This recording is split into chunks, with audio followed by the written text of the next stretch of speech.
Hey guys, welcome to the Daily Word Bible Study, a plain and simple, book by book, chapter by chapter, verse by verse study of the entire Bible. Currently, we are in the book of Job. I'm going to get to chapter 5. Now, we had to break off in the middle of one of Job's friends' reply to Job. So what we're going to see is it is going back and forth. Job made a reply, but the astounding fact here is that his friend immediately starts attacking Job.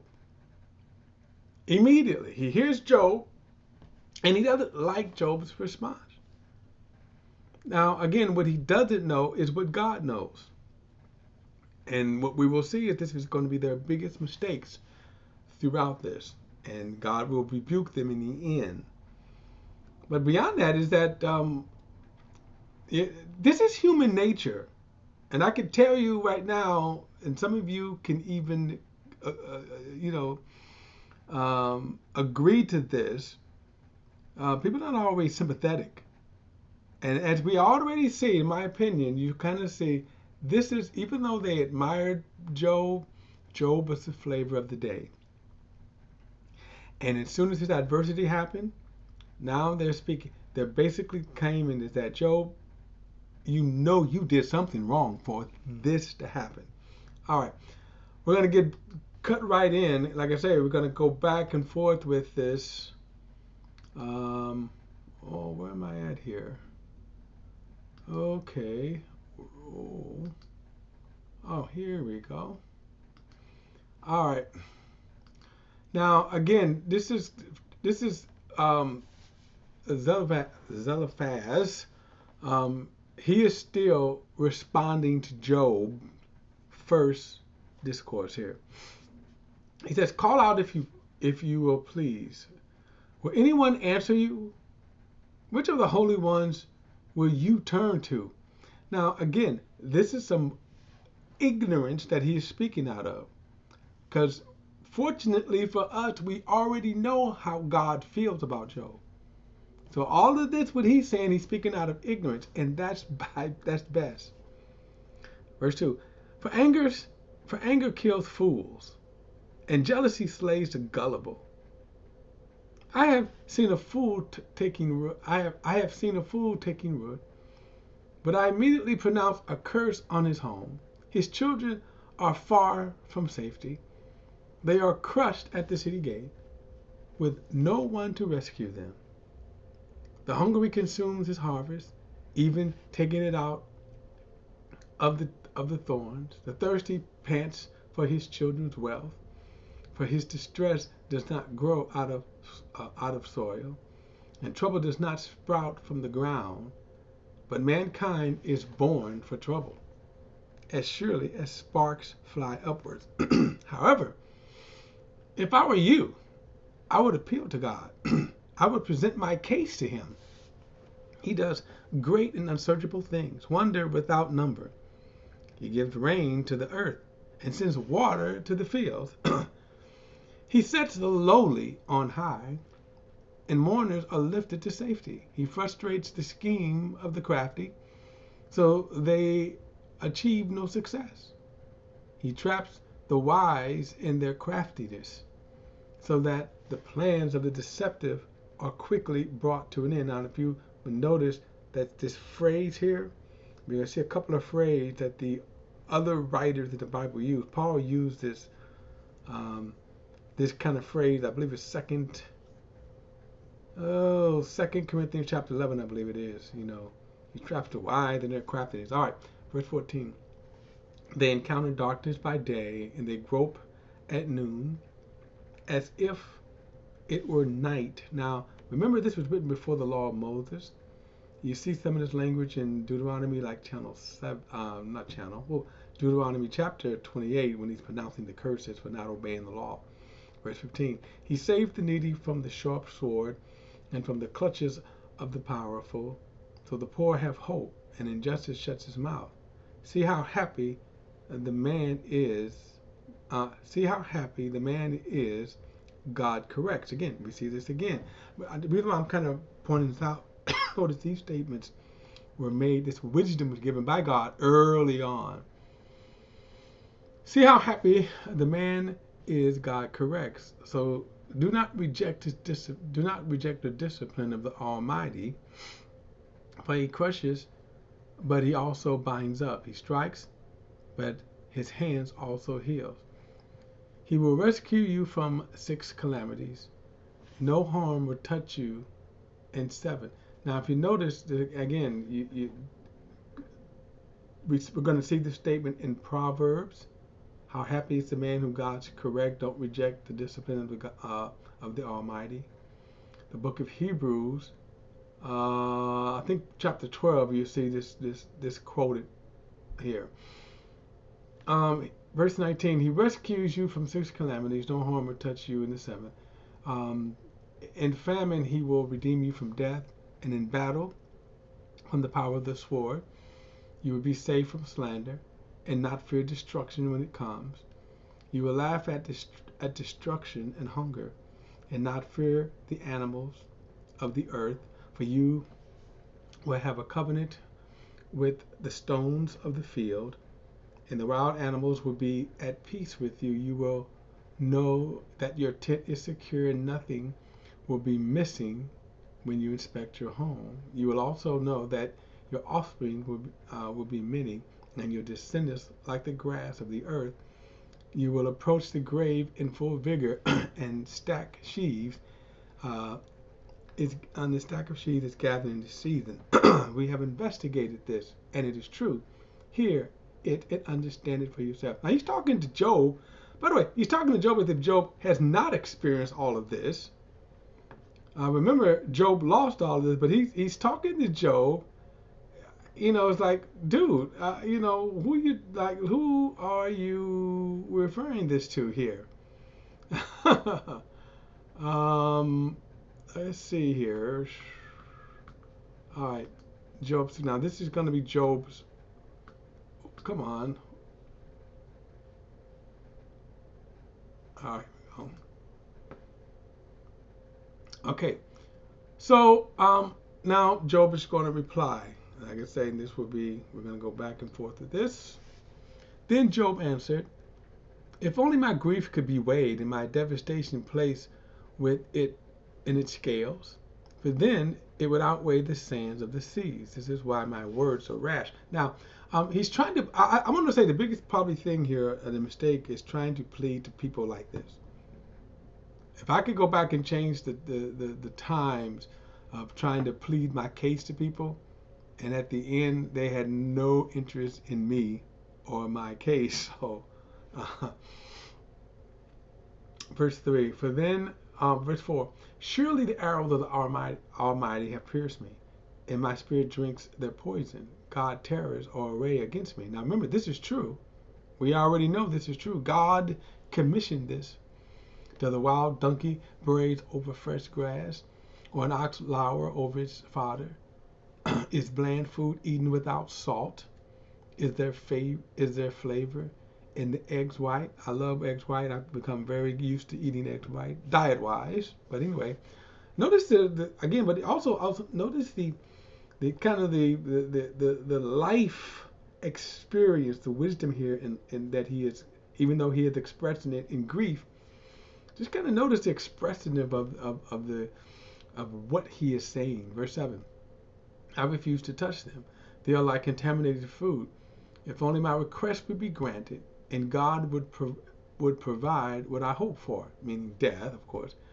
He would decide to crush me, to unleash his power and cut me off. It would still bring me comfort, and I would leap for joy and unrelenting pain that I have not denied the word of the Holy One. What strength do I have that I should continue to hope? What is my future that I should be patient? Is my strength that of stone and my flesh made of bronze? Since I cannot help myself,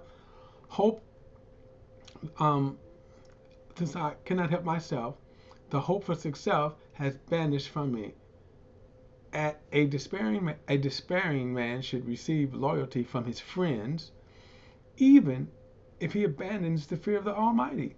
A kind of interesting statement right here, because remember, they're kind of coming down on Job very hard, right? And remember, he's speaking out of anguish. My brothers are my brother are as treacherous as the wadi, as seasonal streams that overflow and become darkened because of ice, and the snow melts into them. The wadis evaporates. By the way, the term wadi here means a kind of a channel, almost you can say a man-made channel, but sometimes nature-made channels. Not necessarily rivers, but sometimes they're full of water, sometimes they're dry. The wadis evaporate in warm weather. They disappear from their channels in hot weather. Caravans turn away from their routes, go up to the desert and perish. The caravans of Tiamat look for these streams. The traveling merchants of Sheba hope for them. Interesting, Sheba is mentioned so back during this period of time.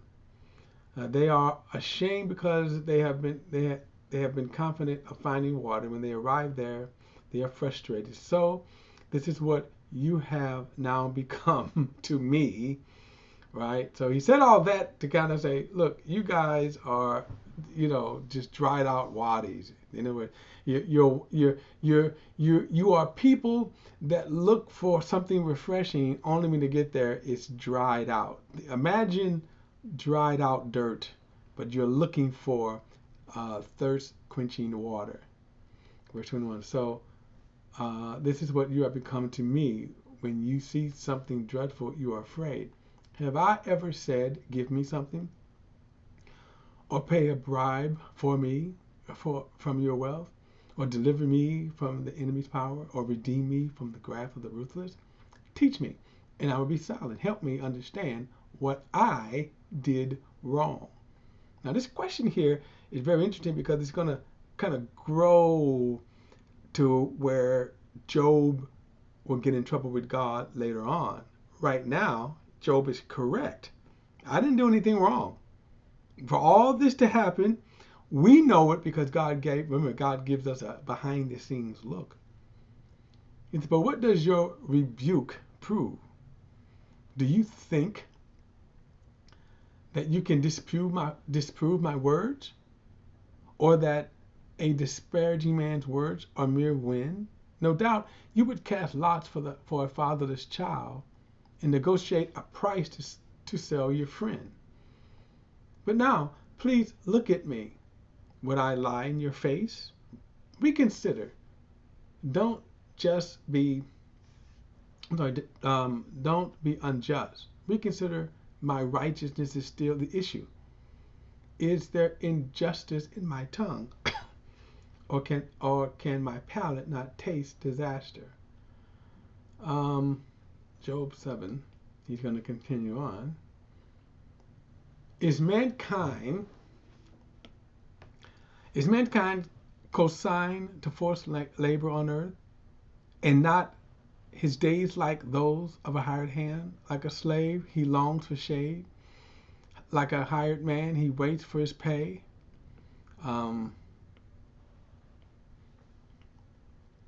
So I have been made to inherit months of futility, and troubled nights have been assigned to me. When I lie down, I think. When I get up. But the evening drags on endlessly, and I toss and turn until dawn. My flesh is clothed with maggots and encrusted with dirt. My skin forms scabs and then ooze this. Now, we probably got a little taste of this. We probably got a little taste of this when he was scraping. In terms of the scabs and the sores that were upon him in chapter 2. My days pass more swiftly than the weaver's shuttle. They come to an end without hope. Remember that my life is but a breath. My eyes will never again see anything good. The eye of anyone who looks upon me will no longer see me.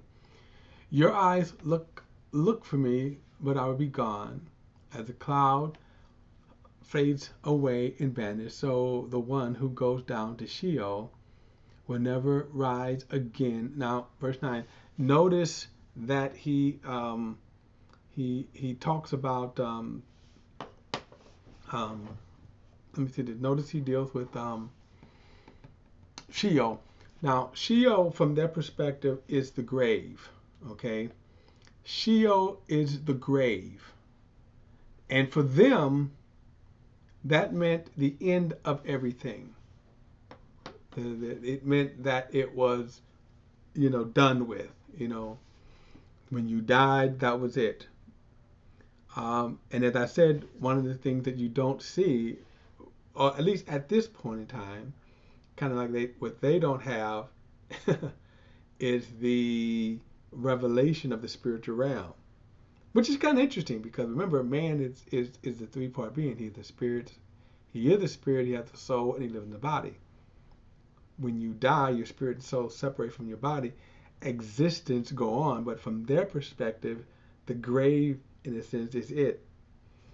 By the way, this is even to this day, there are some people that believe in what is called soul sleep, that they die and they kind of sleep in the ground until the resurrection. Verse 10. He will never return to his house. His hometown will no longer remember him. Therefore, I will not restrain my mouth. I will speak in the anguish of my spirit. I will complain in the bitterness of my soul.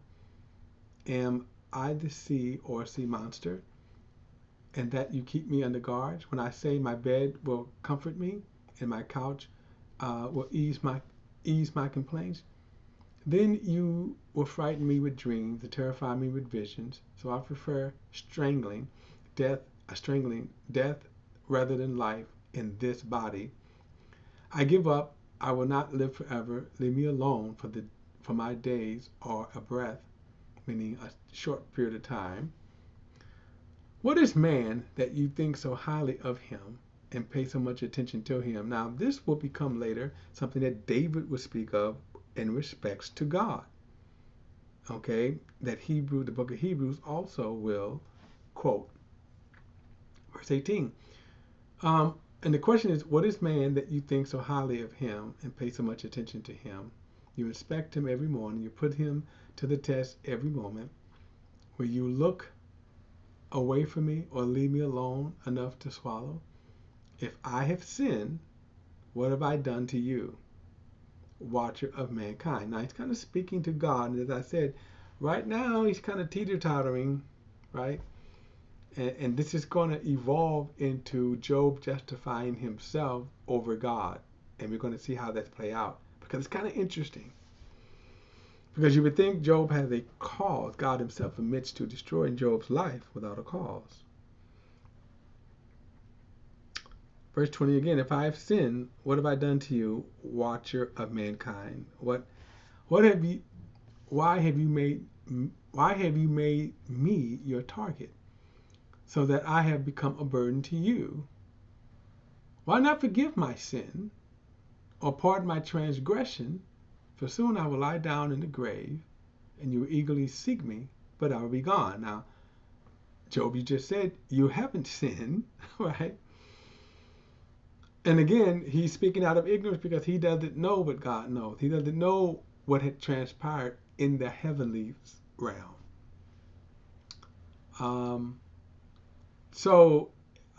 Again, fascinating discourse here that brings out human nature, doesn't it?